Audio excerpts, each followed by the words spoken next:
I promise to love you unconditionally and to make each day with you an adventure, to always make the best of every opportunity and disaster, and continue to make each other the best versions of ourselves. I count my lucky stars that I found my best friend, a soulmate in one. It's not you and I anymore, it's us. I love you so much, you are my everything.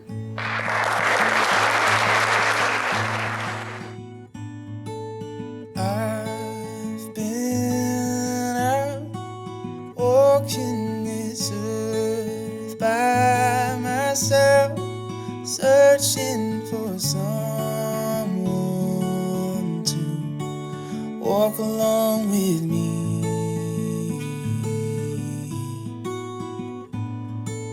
You came back like a shadow by my side, holding on to all my fears and all my dreams.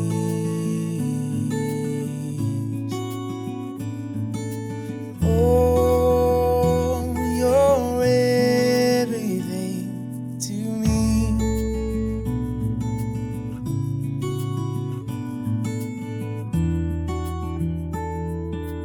It's my most pleasant duty to pronounce you husband and wife. You may kiss you beautiful.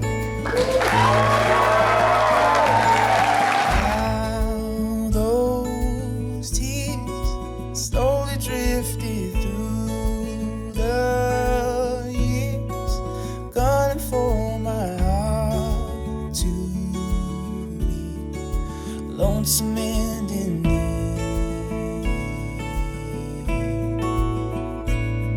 Now gone the way of better and brighter days. I found my heart is healing when I'm with you. On this first day as man and wife, laugh, love, try not to worry too much about the future. The only competition's with yourself, and it's about looking after and kind to each other. Thank you for being there as always, being here, marrying me here today. I love you and I'm so excited for the start of this next chapter. As Ayrshire boys, we turn to our ever-revered bard, Rabbie Burns. He writes, "Love rules the court, the camp, the grove, and men below, and the saints above. For love is heaven, and heaven is love." I ask you to music class and toast Mr. and Mrs. Gavin.